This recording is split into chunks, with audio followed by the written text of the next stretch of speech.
So hi, I'm Aine O'Hara. I'm the recipient of the Access Playground Bursary. I'm I kind of do everything. What? Tell me about that. Like I never know how best to describe myself because I I'm so interested in like every kind of art making and every kind of theater making. But I write and perform my own work sometimes. I work as a designer for theater. I do visual art, and like in every form imaginable.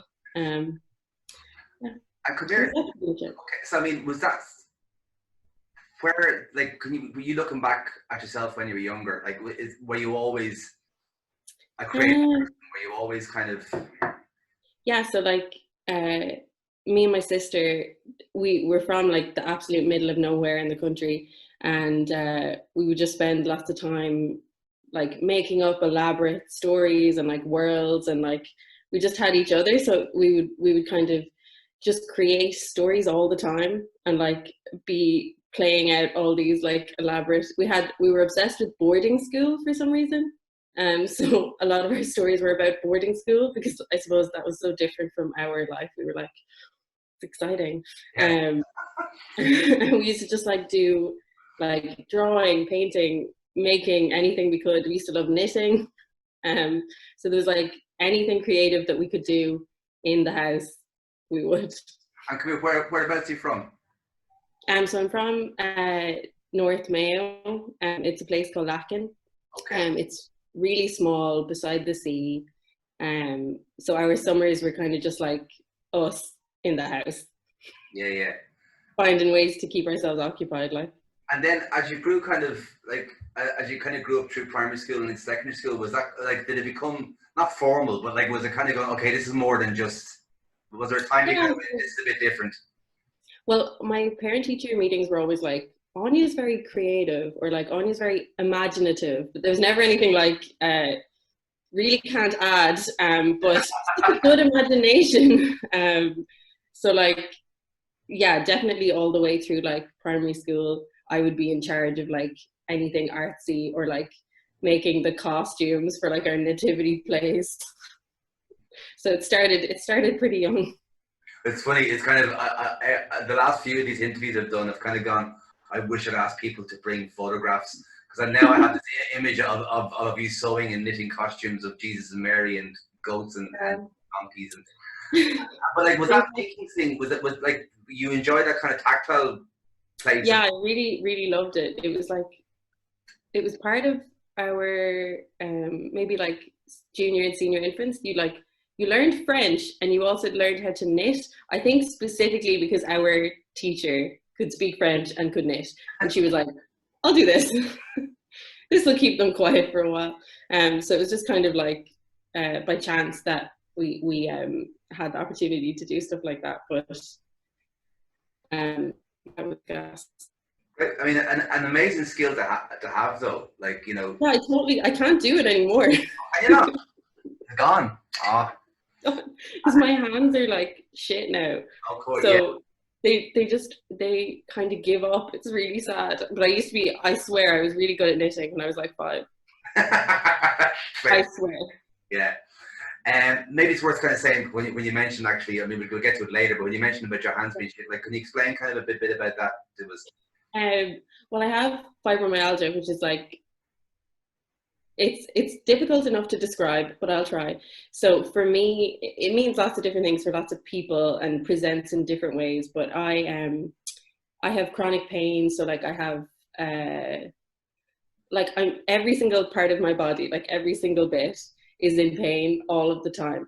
And then bits of it get like worse.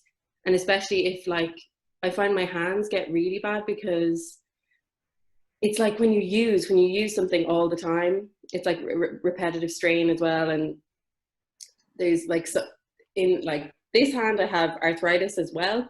So that's like separate to fibromyalgia, and it's just like it just gives up. It just needs a bit of a break.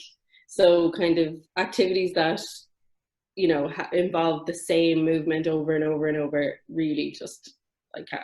They're too sore. and on you, when did that start kind of happening for you? Like, at what stage of your life did that kind of, become? I mean, it's probably been going on for like 10 years, but I just, I was like fobbed off for a long time with like, because I also have like depression and anxiety, for a long time, the kind of response I got from like medical practitioners was like, well, it's probably to do with like your anxiety, or it's probably like a side effect of, say, if I was on an antidepressant. They were like, well, it could be, to do with this medicine or whatever.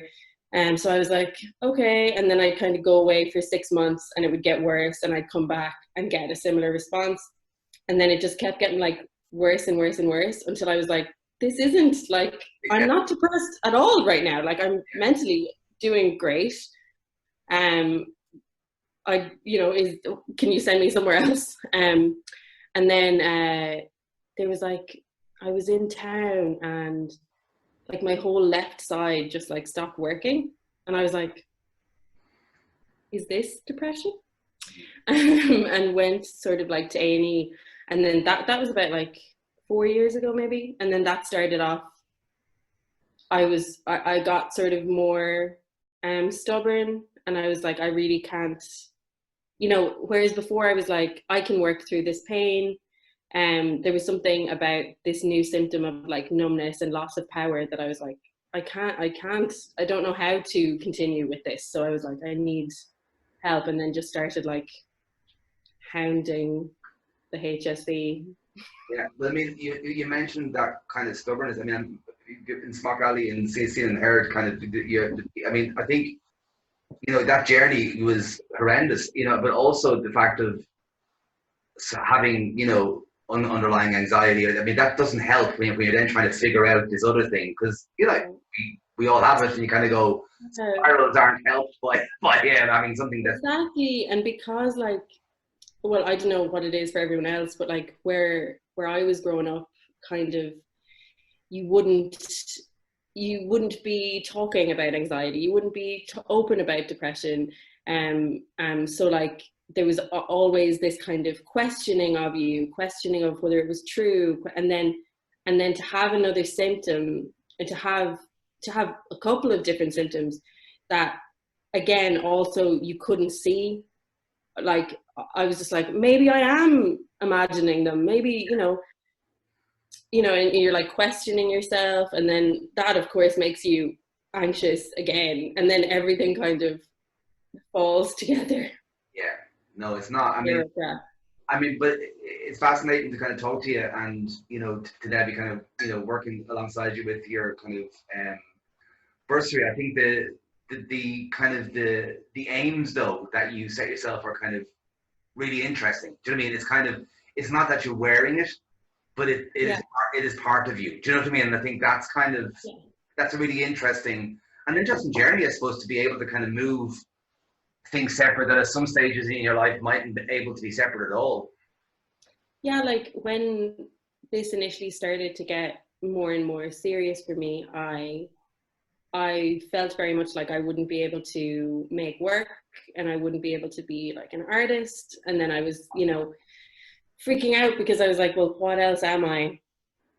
And then at the time, my sister said to me, well, have you tried like making work about it? Have you tried to like write about it? And I was like, I can't, that's crazy, sort of thing. But then it sort of started, I started researching, and I started reading for myself about like advocacy, about care, about like the best ways to treat patients, about the best, healthcare systems in the world, about like, what is the ideal healthcare situation. And I was reading that stuff, like kind of looking for some hope or looking for like answers, and then found that like that sort of followed me. And then I started like writing about it, and like, making illustrations and creating work from that research. And it just sort of happened really like without me noticing. And then I was like, oh, cool. We'll come back there in a second, but let's kind of go back then to, at you heading into secondary school, and, with that imagination and with that kind of creativity, I mean, was there any sense Yeah. of like, did you like school? Were you good at school? Oh my God, I hated school Really? Okay. so much with every inch of my soul. So Ah, like, um, there's not a lot of queer people in North Mayo, and if there is, we don't make it very obvious. So right. like, I was just like having this like freak out, and was like in this really rural school where everyone was obsessed with sports, and I didn't know anything about them at the time, and like I wasn't cool, and I like whatever I seemed to like wear was a bit Okay. even when I tried to like wear like O'Neill's and cool jumpers, I don't know what they were, it would somehow come out wrong, and I just wouldn't, or like I wasn't interested in the same things as other people, or I just couldn't seem to find anyone that was like interested in art or music or whatever. So I just got like bullied horrendously for like 3 years. Yeah. I Just mean, needed to get out of there. and I think it's fascinating. You kind of, you think of stuff like that kind of, a generation ago, but it's because It was a Ireland is changing so rapidly, but like, yeah, it's not all changing in one kind of go, and it also very much depends on, yeah, and even different schools can change at different times and different things, and I think yeah. there's, Like one person might make a change in a school, or like, but my friend said to me once before, I was like working with her on a show about being queer, and she was saying that there's a huge difference in like, say even in cities versus like that we're like 10 years behind, that like rural areas are still a little bit behind, and the progress is there, but like it doesn't happen as quickly because you're not, I mean, obviously the internet and TV and stuff has helped a lot because you get more exposed to different types of people. But like when I was in school, like there wasn't like, we had dial up, but nobody was like reading about you weren't queer people. on your phone. It wasn't, it wasn't that immediate. No, so like it was still very strange and very like out of the ordinary, something that you didn't see that much. So Yeah. it just, yeah. But also, for you to try and find your kind of grounding in that, I Yeah. think that sense of difference in whatever context it is hard at any age, but particularly like, so those formative years, you know, Yeah. you know, Yeah.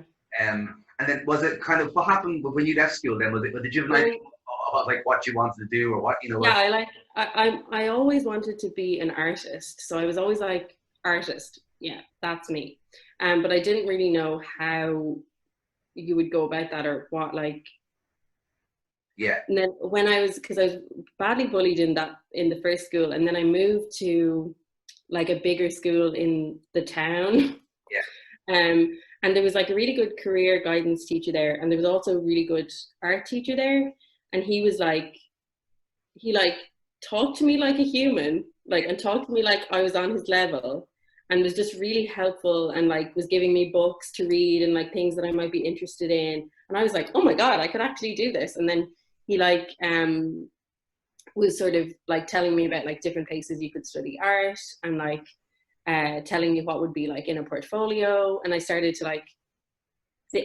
go, okay, well, yeah, maybe I could do this. And then started like applying to different art colleges and stuff, with the help of him and the career guidance person. So that was, And did you find as well? I mean, you mentioned the queer thing back in the upfront, but did you find yourself kind of having a space to not fit in, if that makes sense? So rather than kind of fitting, was as the yeah. schools became bigger, was it easier to just be yourself? Yeah, when I moved schools, I was sort of like, eh. I felt like I was like, I've been through a tough time. This is grand, whatever. And I was much more comfortable in being different than I had been. And I was like, I can start over, whatever. And Yeah. just was sort of like, I had an end goal, and I had like a place that I wanted to go. And I was just so happy to be out of the other school that I was like, yeah, okay, we're good. We're good now. It's fine. Um, And then, so was the next protocol art college? Is that kind of what? Yeah, so then I applied to IADT, and I was in Dunleary, and I was like really obsessed with getting in. And I like applied to a few like backup ones, and I remember I got like those first. So I got like, I don't know, I remember getting the response from like Sligo IT, Yeah. and they were like, no, sorry, you didn't get in. I was like freaking out, waiting for the IDT letter, but I did get into IDT, so it was fine. It was all fine. Big shift as well. I mean, that's the far side of the country, and it's. I know. It was actually terrifying because like I didn't know anyone. I was like living in digs in like a random woman's house in like off Rochestone Avenue. And I was suddenly around like people that had similar interests to me, but my social skills were still like shocking because, I was like, great, they like the same stuff as me, but how do I talk to people? Yeah. So I used to just like force myself to go to things and like force myself to join like all the societies, like drama soc, and just like go to events and just stand there and be like, you're not allowed to leave until you talk to someone. But It worked out fine. That's incredible drive, though. I mean, but there is. I mean, that's to be commended on. I mean, like Yeah. so many people would not be able to do that. Yeah. Me at that age, Like, I haven't done it either. I think because we'd had like me and my mom had conversations, and she was like, now you're gonna have to try like make a big effort, and I was sort of like, yeah. So I was like, for the first like 6 months or whatever, you'd have like sort of people you'd see in class, but you wouldn't have many friends. So I was like, I'm going to keep going. And I know it's going to take a long time, but I'm going to keep going to these like random events in the chapel, which is like the student union place, and just hang around until I make pals. And I did. So it was fine. My tribe will eventually find me. Yeah, it'll be grand. Like, because I was like, the people are here. We obviously all like the same stuff. So yeah, but that's great. That's great oversight to have. What sort of work were you interested in yourself around that time? What sort of art? So like originally I was like really interested in, well, when I went there first, I because of like where I was from, I didn't have access to, like, we didn't have a computer like for a long time, like the internet wasn't a thing. And so all of my practice had been, drawing, painting. And then kind of going into first year in fine art, they introduce you to like everything. And I was like, oh my God, like I could use projectors. I can use, like I was trying to learn, like teach myself Photoshop and like film editing and using cameras for the first time. And I was so excited by technology because it wasn't something that I'd like had access to before. And I was just like, wow, this is so cool. So I got really into like video work and installation. And in first year particularly, I was like obsessed with color theory and had made like an installation using old like slide projectors and stuff, because and then kind of from that got into like more using installation and performance together. And like, because at the time as well, I was I still wanted to, I've always loved theatre, and I still wanted to be involved in theatre in some way. And in Mayo, I had been like in Mayo Youth Theatre. And when I went to Dublin, I was like, okay, I'm gonna find another youth theatre because youth theatre is class. And then I joined Dublin Youth Theatre, and kind of being an IDT and also being in Dublin Youth Theatre, I was like trying to, like, became fascinated with what's the difference between like performing in a theatre and performing like in the studio in art college, and kind of the lines between what people call performance art and what people call theatre, and what are those distinctions, and how do you blur the lines. And so I got really into like performance art and bringing theatrical sort of, I don't know, elements, skills into visual art and into the studio. So that kind of like went that way from there, kind of all while utilizing like this newfound technology and all the equipment and stuff that you had access to in the college. So it was like film, performance, and photography, that kind of stuff. But the performative element for you was very much there as well, even at that stage. Yeah. It was all, oh yeah, because so that very first installation that I did in first year, kind of about color theory, it was, in order to experience the installation, you had to be present in the room, and it's like kind of like a trick, and it happened like in your eye. So it's like about the science of how your eye sees color. And then I was like really fascinated that you needed a body, you needed like an eye, working eyes to see this piece. And I was kind of, from there, was just like, oh wow, maybe I should just work with people, bodies, or class. How do I, and then just got obsessed with like, Yeah. simply just like a body in a space, and what that means and what it says, and like all about that, I suppose. I mean, it's fascinating because, like, through your career so far, that those twin, and not that kind of, polar opposites, but that kind of the youth theater, or perform, more narrative driven performance, to installation and performance art seems to have fed, when you're performative work and somewhat your design work as well. And I suppose when you left college then, I mean, did you have a sense of where you were going? Like, was there a plan in your head? No? I was just like, I'm going to keep working in theater. But I didn't know how. So I was just sort of like chancing it, and, trying to continue doing like visual art on the side. And like, I suppose that's when I left college, is when I really started doing like 20 different jobs at the same time, which is just like a classic artist response to trying to survive. I mean, tell us then about some of that work, though. Like, I mean, kind of just, it's so varied, Yeah, well, I suppose within Dublin Youth Theatre, like it's such a great organization. Like, because of them, I got to be in a like Dublin Fringe show for the first time, and that was kind of like the introduction into Dublin Fringe and how that works. I can't even remember the name of that show. It was with this company from the UK called Coney, and it was like this really elaborate installation in DYT used to have a house that was like in the house, and the audience came in and like wandered around, and it was like a house party, and it was just really cool. And I was like, maybe I could make work like this.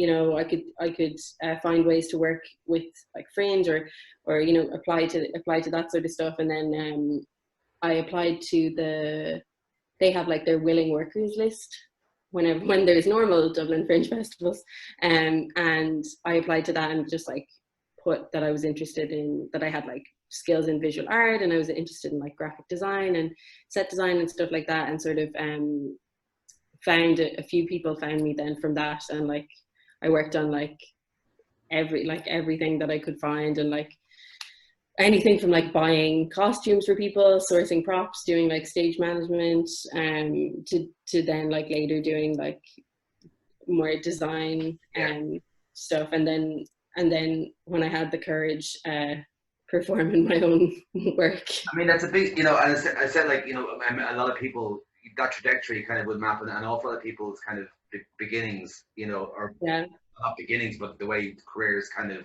are. But like also, like, when did you find yourself kind of going, okay, like the design piece really interests me? So was it by people asking you, or by you going, I can do that, or or was it like a combination? I think because at the time I was friends with like a lot of, like, just by chance was friends with like a lot of people who wrote work, and a lot of people who performed work, but not a lot of people that designed. Yeah. So it kind of, I was like, well, I can do, I've done like installations and stuff, I can give this a go, kind of thing. And then was like, oh, this is really cool. This is like installation, this is like creating the worlds that I was creating before in college, just for like a slightly different form. So that's when I started. It was probably just from being in Dublin Youth Theatre, and people being like, oh, does anyone have any interest in, costume, or does anyone know anything about projection? And I would be like, oh, I've used projectors, or, just, I'll try it out. Because it was such a nice, like, atmosphere of where people would just be like, you could say, oh yeah, I'll give it a go. And they'd be like, yeah, absolutely, sure, you can design my show. Oh. It's really like... I mean, what what sort of year are you talking about then for that kind of fringe kind of? It was like 2014 maybe, Yeah. like 2015. Because the fringe has played a huge. I mean, like the fringe is kind of like it's My a good pals. yeah. But I mean, you've done some amazing work in and around that festival. You know, both for yourself and with. Do you want to like? I mean, can you just talk about that festival and kind of what it meant to Yeah, be? so like You know? I've always been like really supported by them as a festival, even like back when Chris what's his surname? Who has a brain? Not this guy. Yeah. Yes. When he was the running it, um I worked on a piece for the Beckett Theatre called Not Belonging, which was like it was a piece about it was a documentary theatre piece made with two of my good pals at the time, and it was sort of about youth and kind of how teenagers are drawn to subcultures in order to like find their way. So like, listening to my history, you can see why I would be interested in something like that. And it was sort of like this piece speaking about our own lives, and there was like sections of where we read from our teenage diaries. Oh Jesus, yeah. The shame. It was, we were like trying something out, seeing would it work. And we're lucky enough to have like the support of Fringe for that show. So that was great. And then I suppose from there I like worked on different designs and stuff as part of Fringe. And then would always be like, especially when B and Ruth kind of took over more so, they've been really, really supportive and have been like, are always kind of people that you can have a chat with about your work, even if you're not necessarily applying or like pitching or whatever. They're great to kind of give advice and just, be honest with you about what they think of where you could go, where the kind of supports that you could get. And then last year, me and Vicky Curtis, we were making this show for a long time. So anyway, me and Vicky applied to do duets, which is an initiative with Dublin Fringe, and we got it. And then from that, got like incredible support in developing the show from Fringe, from Fish Amble, from ITI, and yeah. So like, yeah, I'm Fringe's #1 fan. And did you find? I mean, like as you said, re-entering that like performative space in a big way, particularly. I just speak there about kind of, your past and kind of, Mayo, GAA, queer, was... Yeah, so it was tough. Yeah. It was tough because GAA had become something that like I was really, and am really, really interested in. Like, I love it. I love kind of the history of it. I love, kind of everything about it. And in developing an actual show that wasn't just about GAA, but was also about like myself and about Vicky, I had to like delve a bit into what it means to be a GAA fan, especially in like a rural area, especially when you don't necessarily maybe look like what people would expect, down the match in Lacken. I don't think that, it was difficult to delve into kind of, especially the like homophobia and stuff that was really present in my youth in Mayo, and that was at the time really connected to the sport, like specifically was connected to the sport and like my not being good at it. And then like, yeah, so it was really tough to kind of go back there and like in order to figure out the best way to talk about it, but it was worth it. And what we found was like, amazing players and advocates and referees who are queer and who love the sport and who are part of it. And the timing of it was amazing because it was the first year that the GAA marched in Pride. So it was like, wow, we had gotten this, we had been speaking about this show and working on it for years, and we sort of got duets, and then like 2 months later the GA were like, oh, we love queer people, here's a rainbow flag, and we were like, yes, what? Cool. And they have actually been really proactive in making GA clubs and facilities across the country like welcoming for queer people, and especially for trans people. They reached out to TENI, like the Transgender Equality Network Ireland, in order to ask them how they could better include trans people and welcome trans people into the sport, which like is amazing and isn't something that I ever thought, like as a young person in Mayo, that would ever happen. So there's been huge like progress in terms of the sport and representation in the sport. Like obviously there's still room to grow, but like no, but I think if your point there is well made. I think as a reflection of Irish culture, say, or Irish socio-political culture, the GA is kind of probably one of the broadest kind of exemplars of stuff. And you would and I think the speed at which things have changed, particularly in the last kind of 5-10 years, with players being more vocal and kind of feeling that they're able to come out and feeling they're able to talk. But you're right in saying that the response of the actual association itself has been phenomenal. And I think there's always more room, but I think to actually actively put those feet forward is a huge thing. Yeah, because that's what you need to do. I mean, like, it can't be left up to individual players who, might be putting themselves in a dangerous position to come out, or to, this is a sport that you're not paid for. This is a sport that costs you money. So like, why would you put yourself on the line? You need like organizations like that to take the initiative and to, to say, hey, we support you and we really want to figure out how to be better. So like, it's not something that you see that often, and it's like incredible. Yeah. Can I ask you then, like, obviously the different skill sets and the different parts of your creativity and artistic output are different, but is there something special about the performance element for you that kind of is? Yeah. Is there? Yeah. Well, there's something like, obviously, we're all obsessed with it. There's something incredible, and we're missing it a lot now, but there's something really incredible about the liveness of it, and kind of like the humanity that you experience when you're just in a room with someone else, and when you're experiencing it right there at the same time, all together. It's like this collective experience that I don't think you find when you're like watching things online, or even like reading, or it's just not the same. Like, there's something about theater, something about performance that is like magic. Even for you, in relation to your designs, when you go back to installation, I mean, like, design that way can be performative in a way. It occupies a space, and is that something that you kind of go after aesthetically in your work, design wise, as well?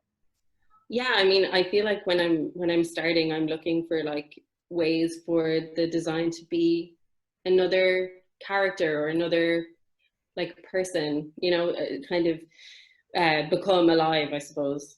In whatever the piece like might be.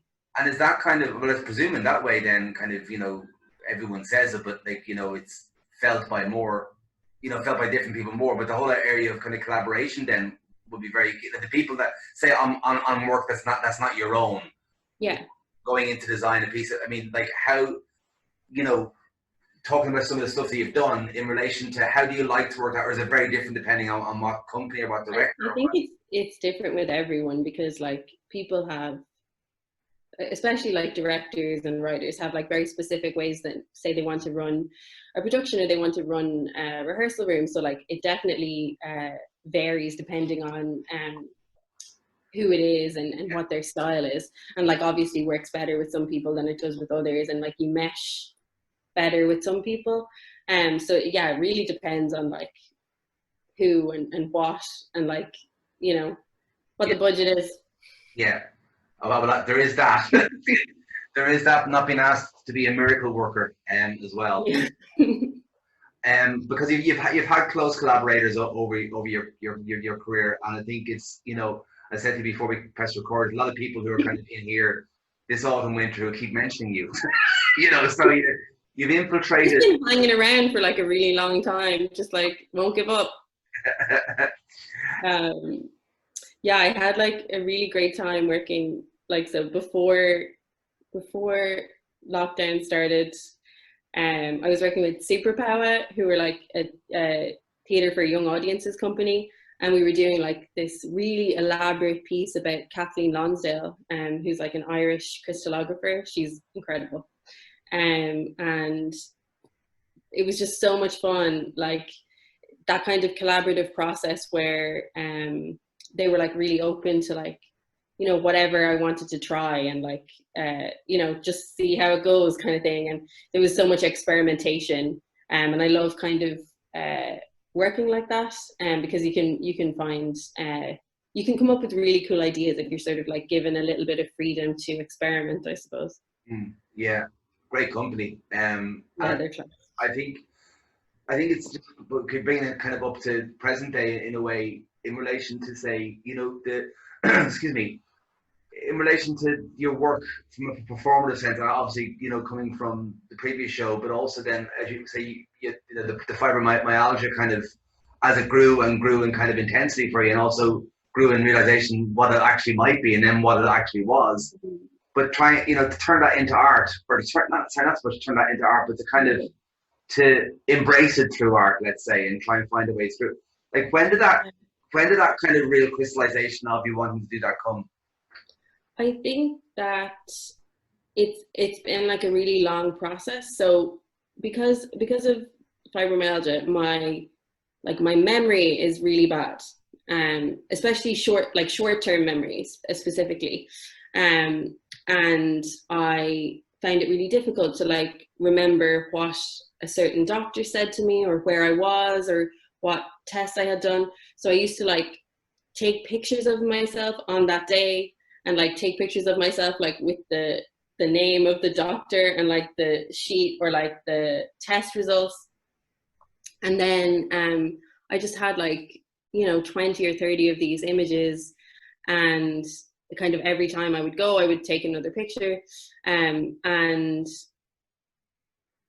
when I was really, really ill, probably like maybe 2 years ago, and I was like in bed a lot of the time, and I was looking for ways to be creative still, because I was getting really sad, and I was just like kind of worrying that I wouldn't be able to make work anymore. And I got like one of those like drawing pads that you connect to like your Photoshop. Yeah. And I started doing drawings of those images that I'd taken.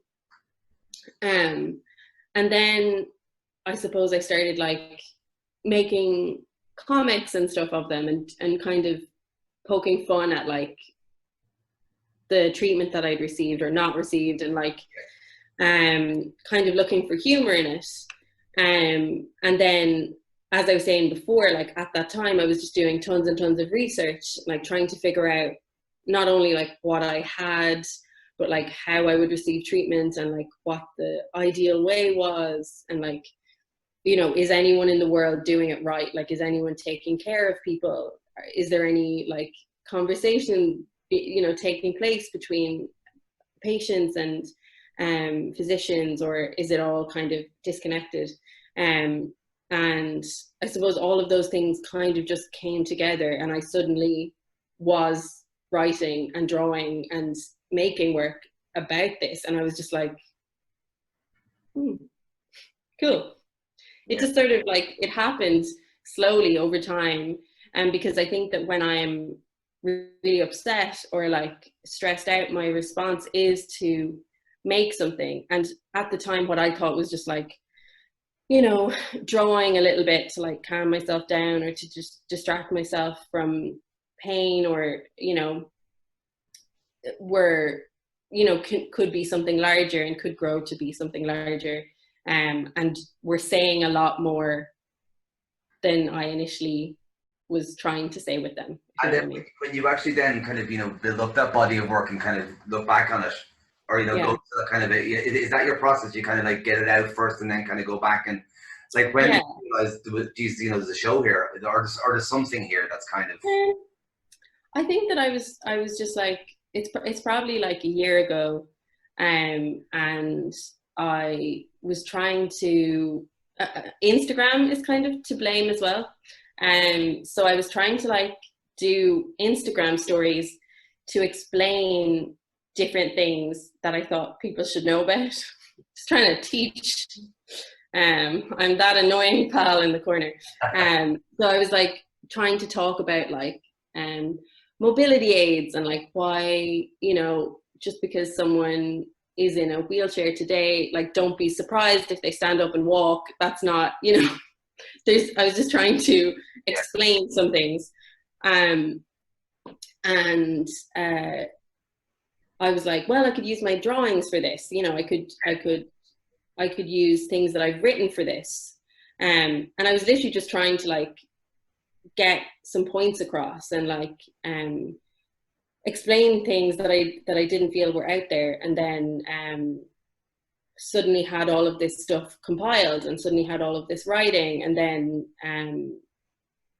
I was like working with a few of my friends, just like, you know, sitting around, all of us answering emails or whatever. And one of them was like, oh, are you going to apply for Seen and Heard? And I have applied to Seen and Heard many, many times and done lots of things in it. So I was like, ah, yeah, I'll give it a go. And I was like, I have this kind of vague idea. Like, I'm really interested in talking about care and like, you know, what are you, you know, what are you worth if you can't create, which is like obviously something that I had been thinking about for a long time.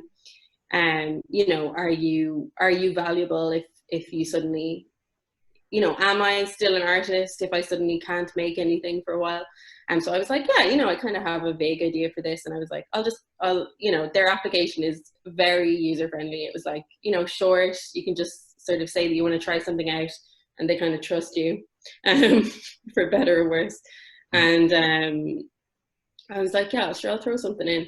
And then, you know, I got in, so I had to actually write something down. So. I mean, you mentioned, I mean, I think, you know, it's worth kind of pausing to kind of mention Seen and Heard because we talked about Fringe, but I think, you know, Seen and Heard is an incredible festival. I mean, I think the fact of, you know, and I don't mean this in a bad way, but the kind of the willingness to fail, that it's about kind of the attempt at that making that step forward. And, you know, sometimes it can be gold, sometimes you realize it's not working, or sometimes and also the audience feedback in relation to, I mean, I think it's an amazing asset. Yeah. There aren't that many spaces, especially in Dublin, where you can try something out and not lose all your money. Like there just aren't, and that's you know because of course like our lack of any kind of space. But it's incredible to have them and to have kind of, they've always been really open to you just going, well, I have a vague idea. Yeah. And you know, they're always like, okay, well, all right, you've got 20 minutes. and kind of having the pressure of an actual performance always helps you, always pushes you a little bit more, I think. Yeah. To actually do something. And then having done that, or the journey to do that, this is the festival that happened just before COVID. Like, yeah, I was talking to Cleveland, kind of going, like, just I know, thank God. Yeah. Like having the experience and of having to put something together in that for yourself, like, you know, after that process, were you kind of going, okay, you know, this is I want to move this on? Well, like it's funny because it was such a disaster. Like it wasn't good, you know, but like it was very helpful to do something and to say some things like out loud. Yeah. And I was like, okay, so I know what I don't want to do now because that was it. So, you know, now I know that I want to develop this further and continue to have like, continue to research, especially, and figure out more clearly what I actually want to say and what I actually want to talk about, because I find it really easy to like go off on tangents of research and like get lost in, like, especially in healthcare, it's never ending. Like, even if you're just looking at Ireland, like, you could spend there, you know, there's room in the history of Irish healthcare to write about like 200 shows, about probably more, like way more, because there's so many specific either horrific things that have happened or like just absurd things that have happened that you know, are a piece of work all in themselves. So I was like, okay, I really need to just calm down for a while and like try and figure out what I actually want to talk about, and how I want to talk about it. It's funny though, as someone, I saw your show in Seen and Heard, and there was something really, really interesting about it though. Do you know what I mean? I think there was, no, I mean that. It was obviously was what it was with all that was going on. But I think within that idea of kind of searching, it's interesting to hear you saying that like once you kind of got that, you know, you know, and then we can, you know, now obviously you're kind of in here on a playground bursary, and the idea is to explore in broadest terms what that is going to be. But I think it's also key, you know, from chatting to you around the idea of that kind of stuff being personal, universal, you know, structurally, organizationally examining. You mentioned research, but also what's the drive? What is the, like, why do you want to say this? Yeah, like, I mean, this is going to sound very like, I don't know, high hopes or something, like, but I really do want things to change. And like, I really do want us to approach healthcare and care in a different way, like, because this isn't working and there are other ways to do it. And I want us all to know that. And I want everyone that like is going to an appointment, you know, about whatever it is, to know that they have, you know, the right to question things, and that they have the right to be treated, you know, in a kind way, in a care, like, and not just like, you know, an object that needs to be fixed. Like, I do want to share information, and also to like empower people to stand up for themselves, and like, you know, get better care, and also for like, in a broader sense, for us to treat each other better as humans. That sounds very like. No, but I mean, no, but I mean, I just want a better world. Yeah, well, don't we all? But I mean, and I think that's. But you mentioned also those words like care, empowerment, kindness, which are becoming in some ways the most radical words that we have. And I think it's. And again, we always apologize for kind of wanting a better world. I don't mean to say, oh, I don't. But sorry, I'm just really Irish, so I have to apologize after everything I said. It's not just you, it's me, it's everybody, because it's kind of, oh, it's too wishy-washy, or it's too. Yeah. You know, from reading your kind of what you want to do, it's very clear. There's a kind of very direct and very precise mind behind that. You know what I mean? So it's not just this kind of like, oh, I want to put on a We Are the World show. It's actually going to look for a way of expressing yourself through all those things. Do you know what I mean? So it's kind of, it sounds like you have the framework, and now it's trying to find time to actually find what format that's in, let's say. Exactly. And within form, it's so interesting, because once you start to think about like, or once I start to think about performance again, it's changed for me. So it's not what it was like 10 years ago, because I have different limitations that I didn't have before. And it's about using that as a tool, I suppose, to present ideas, and to present them in the clearest way possible. But I think that like, I used to look on say like my fatigue or my pain as like something that would mean that I wouldn't be able to perform.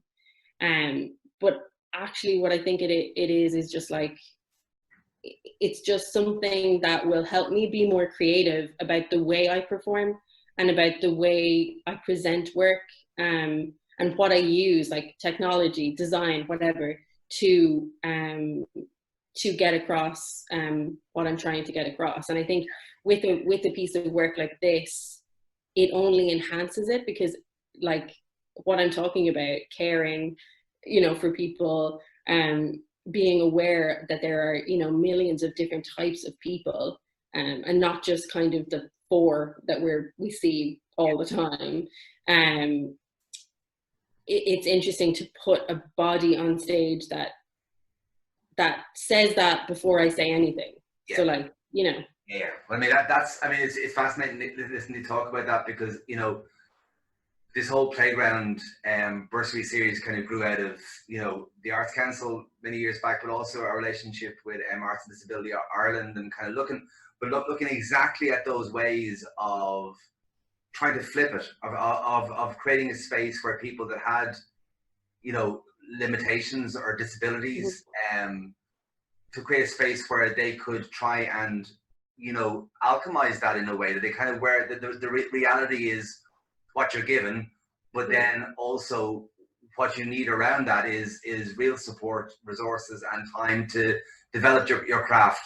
Because as you say, we are all human, but we are all kind of different. And I think what's interesting as well is kind of that what you mentioned there, you could actually reflect completely on that in relation to where we are now as a world in theatre. Kind of certainly from our approach into next season, we're kind of going, okay, I could spend the whole next year going what I can't do, but actually use that as some sort of trigger into excitement in a bizarre way of kind of going. Yeah. And I think that's really interesting, you know, going to be involved with yourself over the next six months to kind of look at that. Yeah, I think it's a really interesting time, and like a lot of, you know, I suppose like a lot of people that I know who might be chronically ill or have disabilities, we've been saying for like a really long time that our healthcare system is awful and it needs change. And we've been saying for a really long time that we need to look at the way that we work and how to bring different types of people into the arts. And we need to look at different ways of bringing people into the arts.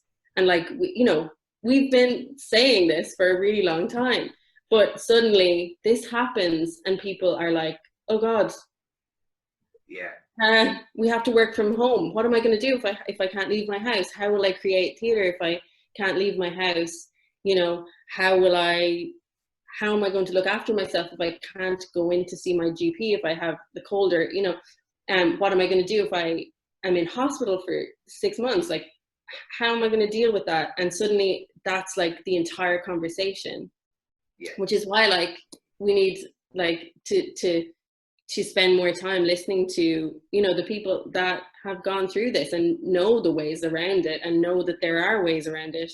And like, there's ways to work that are, you know, different people need to work in different ways. And like, that's why it's really helpful to have something like this residency where like, you know, it isn't so structured that you have to fit in a certain way, and you can kind of like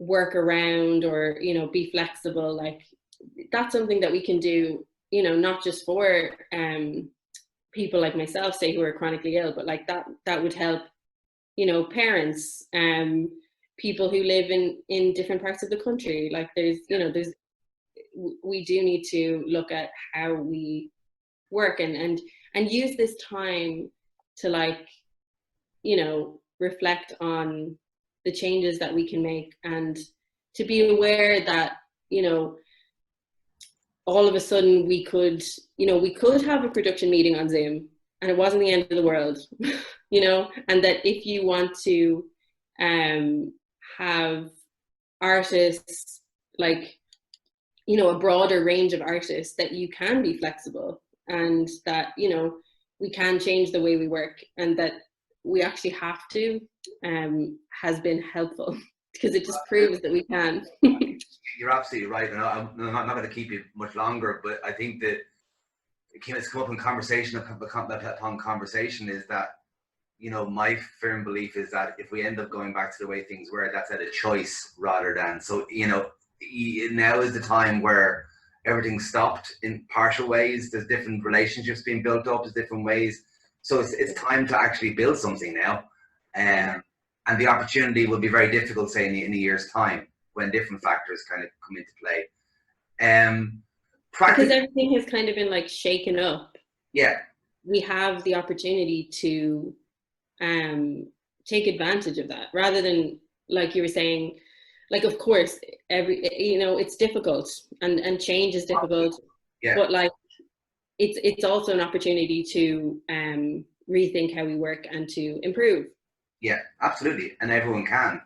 But I think as well, there's an interesting moment in time as well where, as you rightly say, there's an awful lot of people now in positions that other people have been in for years, and there's a great opportunity within that to stop othering. Even in the world, even in the context within which we work here, it's like it's not about othering or about isn't it great there's an art centre in Ballymun, or isn't it great this is happening, or isn't it great that you're so open, it's great you work with people with disabilities. You're going, perfect. Like why wouldn't you be? Did you know? Yeah. Or like, so that I think a few of the residencies that are involved in, are kind of exploring that, like Lorraine Marr, who's involved in, who runs I Am Irish around the campaign of mixed race and art. Her whole thing is about the sense of other. Well, if there's an other, then who is the normative? And I think that's fascinating, and becoming even more fascinating about who are these normal people, apart from like what is the norm. Like I think it's Sinead Burke, the activist, she has, like, in one of her talks, she says something like I'm disabled by society, and I'm disabled by like the structures of that society has built. So like I just happen to be someone that can't stand for a really long time. So it would be totally possible to, like, say, have some chairs, and then I wouldn't be, suddenly, there's ways that we all can be othered. But if we just need to open up those conversations and try and be as universal as possible, I suppose. And also not be scared of making it easy to yourself as well. Do you know what I mean? As someone dealing with lots of different people, you can sometimes you're going to make an absolute fool of yourself by saying the wrong thing, or by but you can also smell very, very clearly people who do that with a good heart, and people who do it in order to kind of patronize. Yeah, there's a huge difference, and if the option is that you're so afraid of saying something wrong that you never do anything, and that you never create initiatives that like this one, say, or you do maybe say something wrong, but it helps, like many artists, but you do, you ask for advice and you include people, and that's obviously the better option than just being too afraid to ever say anything, or too afraid to ever try something. It might not work out, but it also might. But also, I'm always kind of bemused by people who won't ask for help, or just won't ask for advice, or won't ask how to do the right things. And I think that's because we live in a very small country as well, people are afraid to kind of expose themselves being in any way vulnerable, Yeah, and you're like, especially when you're like working in a precarious industry, you need to like outwardly appear to be, great at everything, you can handle anything. So then that kind of structure means that we are afraid to show any vulnerability, because you might not get a job, and then you might not be able to pay your rent, and then etc. And yet the industry within which we work is the one which, along with a few other vocational industries, are the one that deal in vulnerability the whole time. Do you mean we're supposed to be great at vulnerability on stage, or in our art, or in whatever? To a certain extent, yeah. Lives. Unfortunately, we're still under this whole capitalism thing, so we can't be fully vulnerable, or else we'll be fucked. Yeah. Well, come here. I'm going to leave it. Overthrow capitalism, and then it's fine. Well, that's why I was going to finish up on that, because that's also no, because also that's something that you're pursuing in relation to you're I'm going to do it. I mean, in relation to that, and I think that's a very it's a fascinating conversation, and we could speak hours about. But I think in relation to your approach to your own health, your own performative skills, or your kind of narrative driving that, your own then kind of want to explore the healthcare system, and then obviously that as a reflection of a certain type of society which we live. I mean, that's a lot. See what I mean? How I get like stuck on off down on. Don't worry, we're going to hone that down. So much stuff. I just want to overthrow the government. Yeah. Oh, you listen, come here. Thanks a million for taking part in the. Thank you so much. And you're going to be with us, well, for the next however long it takes. Oh my God! Don't say that. You'll be afraid you said that. People will be able to check in at different times with your kind of what happens. But thanks a million. I look forward to chatting to you again. Thanks so much for having me.